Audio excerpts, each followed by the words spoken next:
Hotbed Talk. Thanks very much for the opportunity to speak here this evening on a topic that I think is really important both now and into the future. So I'm going to talk about the hidden pandemic of post-operative complications. And look, I come to you from a small town called Adelaide, about 12,000 miles south of where you all are at the moment, where the weather is slightly damper than it is in Great Britain. First of all, I need to talk about disclosures for a couple of reasons. Firstly, I work with a lot of commercial companies. You'll see some of them listed here. The one I really want to point out, I think, is Edwards Life Sciences. Firstly, because I work on an advisory board with them, but importantly because they've supported the summit, which is something I'm going to talk about a little later on this afternoon. But the key reason to talk about disclosures is because I'm a businessman.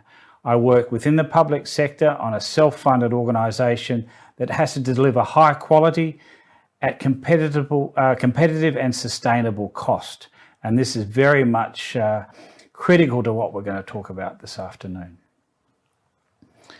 So what we're going to talk about is a journey that I've been on over the last few years.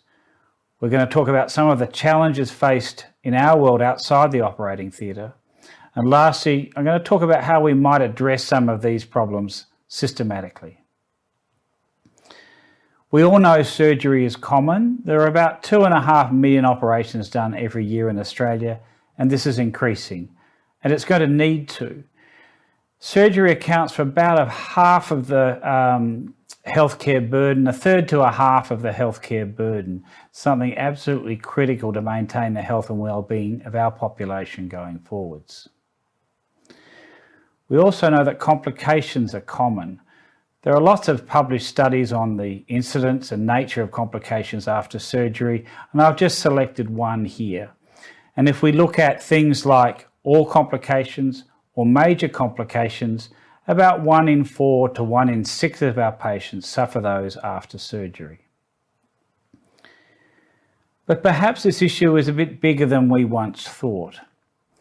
We looked in our hospital at moderate risk patients undergoing surgery, and we looked at which of those had medical emergency response level complications afterwards, MET team recalls required. Firstly, we looked at a group of patients who went to recovery and then went to the ward. And as you can see from the blue line, they had problems in recovery that all went away when they went to the ward and had occasional observations. Then we looked at another group that stayed with us until the morning after surgery. As you can see from the orange line, the problems didn't actually go away. They just weren't detected on the ward. So in fact, there were MET level events occurring right through the night. So in fact, the incidence in moderate risk patients undergoing surgery in my hospital is not 1 in 4 or 1 in 6, but closer to 1 in 2. And what's the nature of the problems? Well, they're problems pretty familiar to us all. Cardiovascular or fluid balance problems occurred in about 40% of cases, and a number of other mixture of problems in the way of respiratory problems, pain, and so on. It's not a mixture uncommon to any of us as clinicians. The question I would ask is our capacity and spend matched to our true need? We spend $2,000 or $3,000 an hour in the operating room, a couple of $100 an hour per patient in the recovery room, and that falls away to about $44 per hour on the ward. That was probably matched to what we thought was happening. It's certainly not matched to what is actually happening. Of course, we know that complications are multiple and fragmented. These are very recently released data from the binational colorectal cancer audit in Australia and New Zealand. As you can see, there's a vast range of medical and surgical complications that occur. So it's very hard to kind of pin down on one particular complication of relatively low incidence. But if you look at the overall incidence of medical and surgical complications, they're quite substantial. So kind of grouping those into a composite endpoint, if you like, is probably a more sensible way to go. We know also that hospital complications have consequences.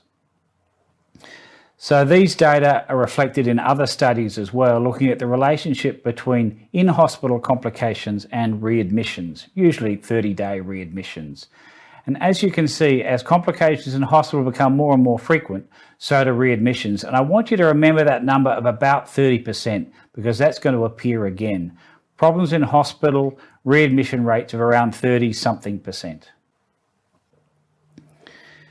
So I kind of like readmission, or days at home, which is a slightly different way of saying the same thing, as a composite endpoint of the sum of complications occurring after surgery, but also because it's highly relevant, not only to us as clinicians, but to our fund holders and critically to our patients or consumers. The consequences also include cost. So if you look at these data, actually from the early 2000s, but reported in about 2009, you can see that the cost of all readmissions was about 15 out of about $100 billion a year. A substantial chunk of change, I think you'd agree. Interestingly, looking at these data, surgical readmissions, most of them are unplanned, and most of the early ones relate to medical complications, which is very much front and centre in terms of the problems that we are trying to address. In my part of the world, if we could reduce post-operative complications by 15%, that translates into about $1.2 billion a year. Now, that doesn't sound much in COVID rescue terms, but as we emerge from COVID, $1 billion every year for 15% difference is a massive amount of money. Readmissions are also measurable and informative. Now, in Australia, we have the Health Roundtable, which is a collective of hospitals that voluntarily report their data. And we can look at individual data from hospitals, we can share it and look at benchmarking. And I've just focused now on 28-day unplanned readmissions after surgery. Now, here's a range of hospitals for all operations involving bowel anastomosis for all patients. And as you can see, there's a very large range in the incidence of 28-day readmissions. I've chosen one particular hospital. I'm not going to identify it, but as you can see, it doesn't perform fantastically, but it doesn't perform terribly either. So the readmission rate is a few percentage above the national median. That's fine. But why don't we unpack those data just a little bit more? So if we look at moderate risk patients, take out the subset of moderate risk patients having one hospital-acquired complication, that hospital is not doing well at all. It might be managing its simple operations and simple patients well, but in terms of these moderate risk patients, it's the second worst performing hospital in Australia in its comparator group. And the incidence of readmissions is almost twice that of the next hospital along.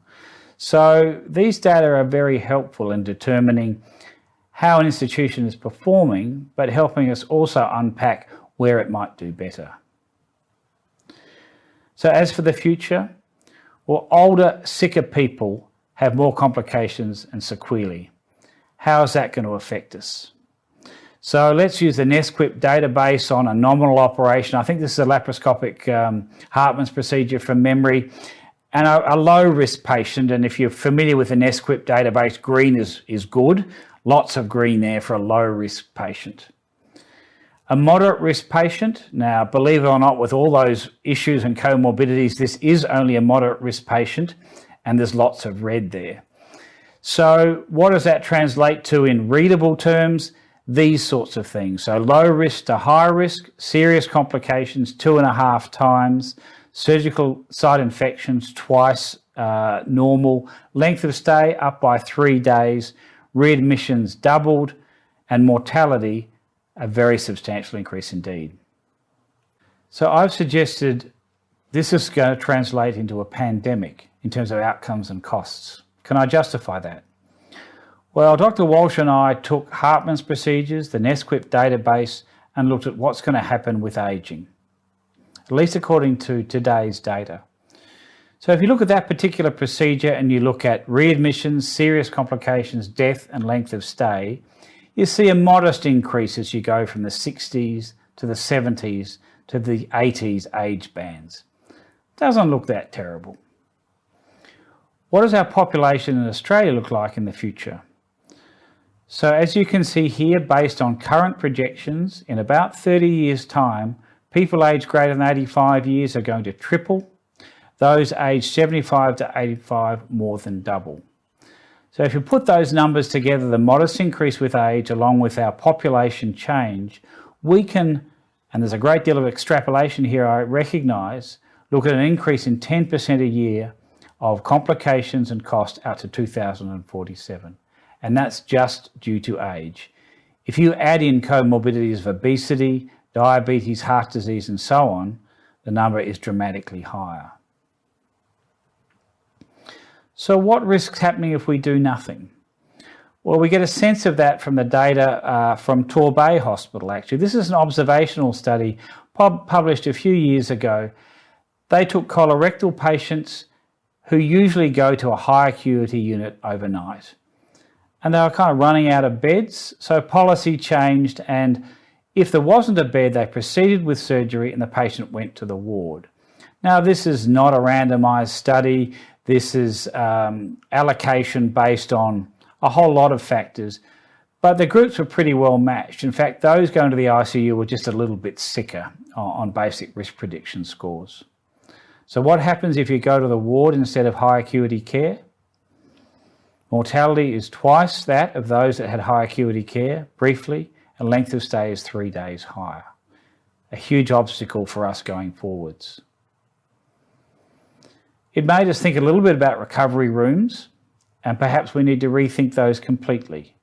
Now, recovery rooms are about as old as I am in the United Kingdom, almost exactly, so clearly a very, very recent invention indeed. But this quote from a paper in 1995 is quite interesting, that a recovery room is sometimes provided in which the patient can be kept until sufficiently recovered to be removed to the ward. Now, as we've seen from some of the data from Torbay and some of the data we've showed, going from recovery after a couple of hours may not actually be the case at all. In my world, in our national standards, a patient unexpectedly staying in recovery for more than 2 hours reflects less than ideal care. I would suggest actually quite the opposite may apply. Because of course anaesthesia doesn't start in the holding bay, nor does it finish with extubation.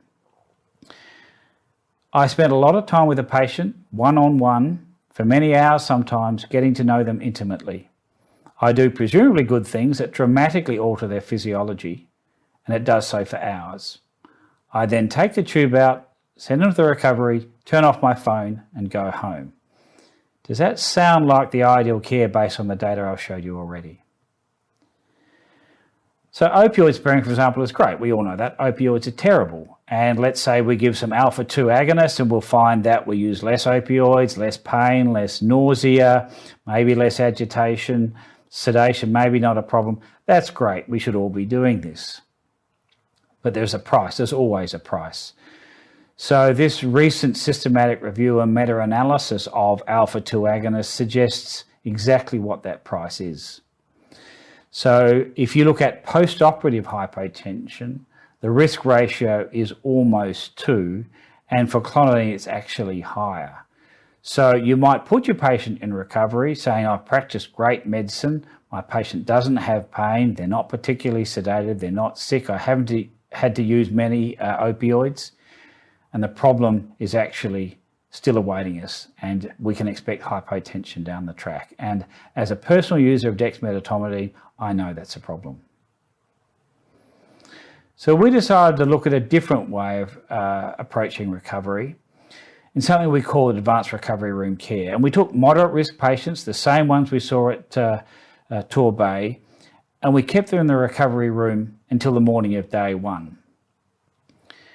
But we included very specifically structured activities, and I think I'll explain that a little bit better later on. So what were the highly structured activities? They involved very careful and accurate risk assessment and triage, a multidisciplinary approach, assessment and management by the clock, a checklist of progress, a 19-point checklist against physiological goals.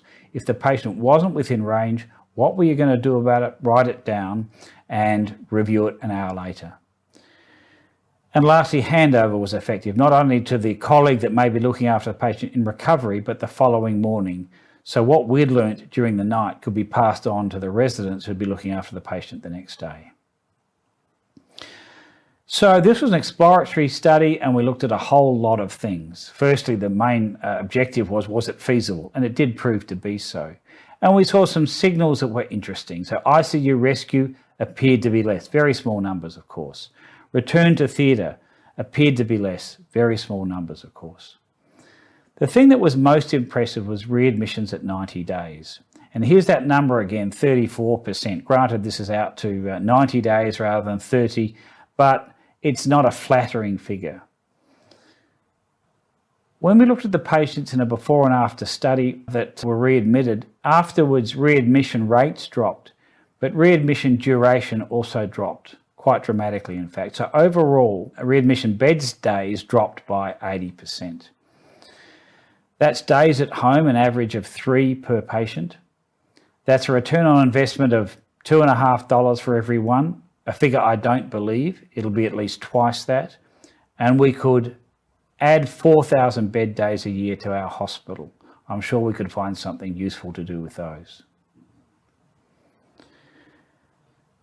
But it's very short-sighted, I think, to just look at one bit. Is recovery alone going to make a difference? Is better preoperative assessment alone going to make a difference? They all might, but they're all probably going to be additive or perhaps synergistic. So let's look at the entire system. Now, I guess my thinking personally around this came from the National Laparotomy Audit, which was published a couple of years ago, when the authors looked quite specifically at some of the systems factors associated with mortality. Now, this is just one slide from the older patients, actually, and you can see, as we did for many other groups, some small effects of things like ICU admission, perhaps not in the perfect direction in terms of risk ratio, or consultant intraoperative care. Again, not quite the figure we would be expecting, but really this is variation around the mean. This is the one standout figure for the entire study, that if a patient had postoperative geriatric review, there was a 3-fold reduction in mortality. Now, how does that work? Geriatricians, we know, are terrific clinicians, and we can't do without them. But I'm not sure that they're alone the people that contribute to such a large change in mortality. So what is it? I can only speculate, but actually not many hospitals had geriatric services. And I suspect these are the hospitals with a broad range of resources, with a broad range of capacity, and probably the insight to provide a good system of end-to-end care. So it made me personally think a bit more about systems and what is a system. Here's one definition, which really talks about the fact that there are many elements or processes in the whole pathway of care. What they are and how they interact is absolutely critical to how the whole thing functions. And when we look at what that means in terms of healthcare or healthcare reform, we can see a little bit more about what it is we probably need to do. So this is from quite some years ago, but still highly relevant. In healthcare redesign, we have to think through things from scratch. We have to think about what are good processes from a patient perspective.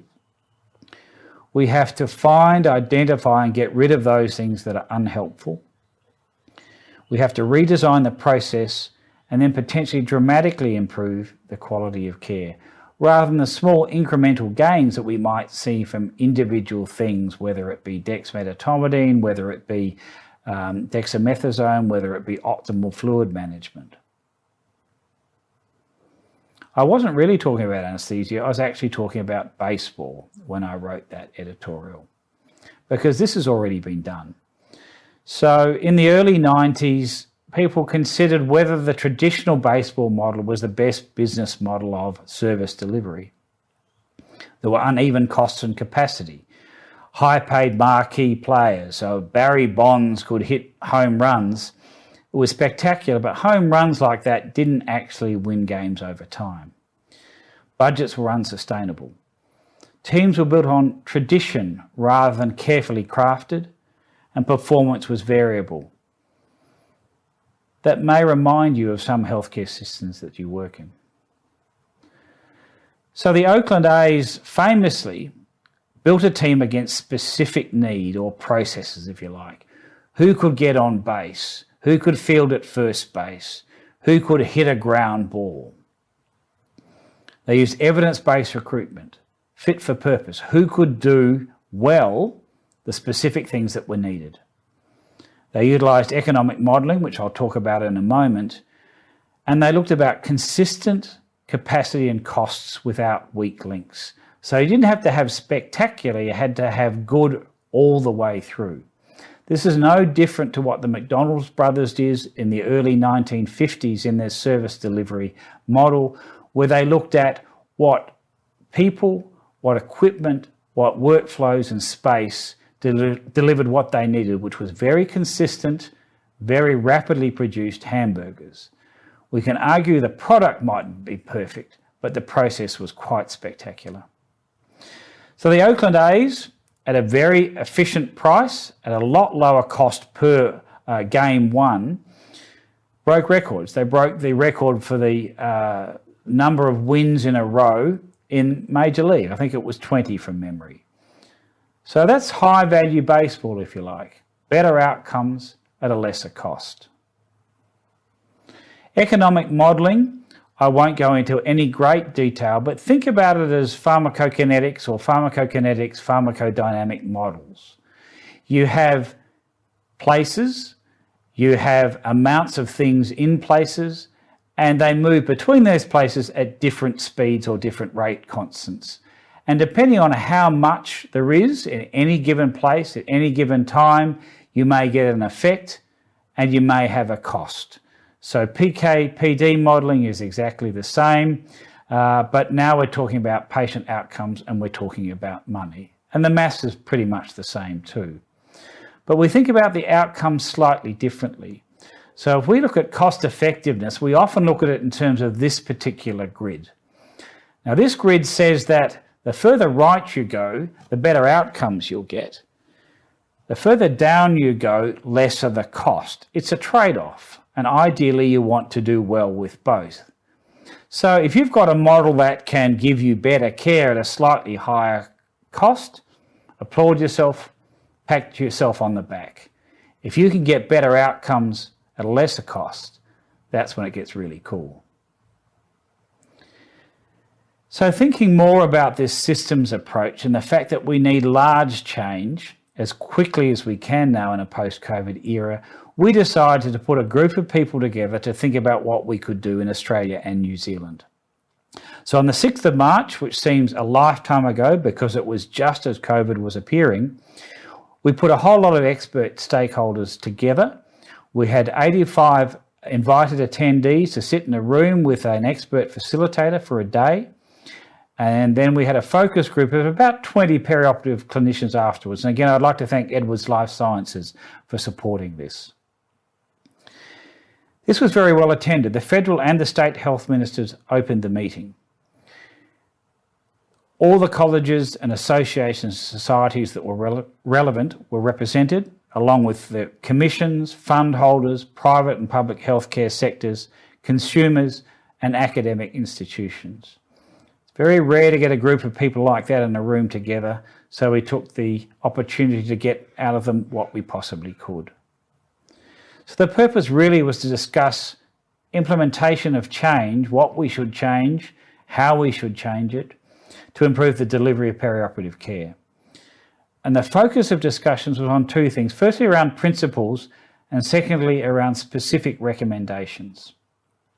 And there's a National Summit meeting report, which we released a couple of weeks ago, and you can find that and a whole lot more in terms of detail of who was there and what happened on the website. Why did we select principles? Well, one definition of principles is that in complex systems, strategies are more likely to be successful if there is a simple set of rules or principles.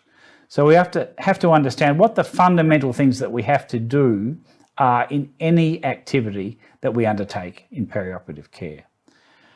I'm going to briefly go through them.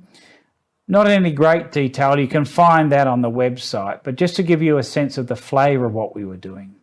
So firstly, consumer expectations and needs. Do they need a hip replacement? What do they want out of it? Do they expect to be running marathons again? If not, is that the best thing for them? We need an evidence base, and we need care individualised to patients' risks or needs. If you don't know their risks or needs, how are you going to do that? Risk assessment appears a lot, formally determined when surgery is considered. Standardised tools, identifying modifiable risk and addressing it. And mitigating risks by matching the patient with appropriate expertise. Everything starts with primary care. That allows us to get in early. That allows us to deal with modifiable risk, whether it be diet, whether it be exercise, whether it be smoking. Trying to deal with that the week before surgery is not going to work. Decentralised and coordinated community care. We need to be able to use our out-of-hospital care more effectively, which is embedded in policy in my country and many countries around the world now. Systems thinking, back to that word again. We have to use the available evidence.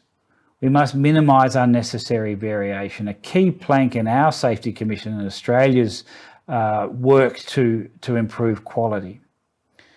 And compliance must be audited and fed back to all. What does that mean? In this area, it's hand washing. We know that hand washing has been poorly done for many, many years. All of a sudden, it's done better. It's a measurable process that will drive the outcome. Measure the process, the outcome will flow. Value-based proposition. We've talked about high value, best outcome, manageable costs. Include all the elements of the patient journey for all fund holders. In my world, out of hospital and in the hospital care are usually funded differently. You can't rob Peter to pay Paul.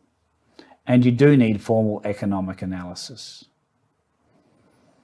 Evidence-based care for all elements. For many things, we have good levels of evidence or good consensus from experts. Where there are areas we don't know, find out. And appropriate performance measures, they've got to be relevant. Think readmissions. They are very relevant to patients and consumers. They're very relevant to us as clinicians, and they're very relevant to our fund holders. So these are the sorts of things that are really important and measurable. They must be risk adjusted, however, and I've shown you before how risk adjustment and readmission can very much change the view of what is quality care. And they must be shared openly. There's no point in having the health roundtable data available just in the C-suite of your hospital. We as clinicians need to see it and own it and manage it. There's got to be clear communication and accountability and shared decision making, not just amongst clinicians, but also with our consumers and patients. But in our world, do multidisciplinary teams actually get together and share data? There are many tools now where they can. Online systems, IT can help us. We've learned about that in the COVID era. Let's apply it. And we need information and progress rapidly accessible to all. Again, in my country, we have things like a new national health record available electronically. It's a perfect repository to put really important elements that we can all access. We then went on after principles to look at 34 recommendations, and you may be grateful to know I'm not going to go through all 34. These were not just judged on what needed to be done, but when they could be done, from the easy win to the something that's going to require policy and standard change that may take years. I'm just going to show you a few with the odd snapshot of detail only. And again, from the website, you can find the details should you wish to. So the consumer at the centre, not just what the consumer wants and what are their goals from surgery, but getting their involvement in clinical governance. What's important? What's important to consumers to measure may be very different to what we think. And visible pathways of care. Consumers need to understand what their options are and where they might be treated. Informed consent. Kind of relates to the first part to some degree, but national quality standards have been proposed for informed consent, which are monitored to look at compliance and quality. And funding models to facilitate those. If you're going to spend time on informed consent and making sure the right decision is made, which seems pretty logical actually, and is likely to lead to better outcomes and probably cost savings as well, you're going to need to have someone to have the time to do so. Address patient risk early enough to be modifiable, and we've talked about that already. And triage the most appropriate care. We've talked about that already. Interactions between primary care and hospitals. Depending on the jurisdictions, that can be good or it can be pretty ordinary. But consistent written screening information and risk assessment prior to or with the referral to surgery potentially has a dramatic effect on decision making and the time course of treatment subsequently. And systems responses are needed. We need relevance performance criteria. We've talked about that already. Objective analysis of activities, processes and outcomes, because all contribute to quality. And ultimately regulatory improvement. There have to be standards and benchmarks that are important and the correct ones, not just the traditional ones. And key data to drive quality. What is the ideal model of care? Evidence-based, best practice protocols and pathways. There might be more than one, but they all are probably good. So choose the ones that people feel comfortable with and confident with. There's no one perfect solution. And identify relevant performance criteria against which to judge those. And you have to acknowledge both outcome and compliance. So it's not necessarily given that that occurs. What dictates quality? What measures quality? Acknowledge that, reward those that do well, think about other ways of dealing with those that don't. And regulatory change, set the standards using evidence-based standards, again, relevant ones that are important, and get people to follow them and work out how to have people come along in that journey with you. We also talked about unplanned surgery as a specific theme and action and the ideal model of care with relevant KPIs. It is separate to some degree, but actually many of the themes and activities and actions are common with elective surgery. So I think it's a slightly different flavour rather than a different beast. So what have we done since March, or with the summit in March? We'd like to think we've built a roadmap for better perioperative care going forwards. We've also provided, to some degree, a ruler against which to judge what we do now and what we plan to do in the future. But in fact, since the 6th of March, the game has changed. This isn't a gentle stroll in the park. We have an urgent problem. We've talked already about the growing demand for care. That's not going to change. It may worsen. It's not going to get better. But we have serious fiscal challenges. And the risk is that we'll be obliged to provide surgery that's not particularly safe or surgery that's not accessible to many, and neither is a desirable outcome. So I think we need immediate evidence-based, supported and actioned change, and we need to do it now. We don't have the luxury of time anymore. It's not hard to think of what a model of excellence might be. If we go back to baseball, we need something, someone, a process, an action, space, capacity, equipment, medicines, whatever it might be, that does each of those elements in the end-to-end model well.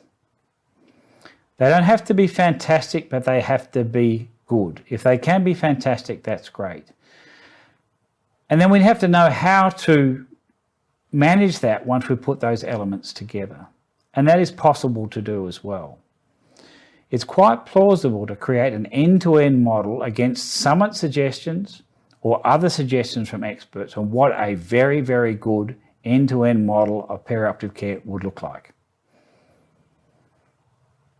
All the elements with the best evidence or best opinion on benefit, and run it. Don't just test one small element, although those are very important. We've talked already about the fact that when you don't have evidence, get it. But run it in a few places and see what happens.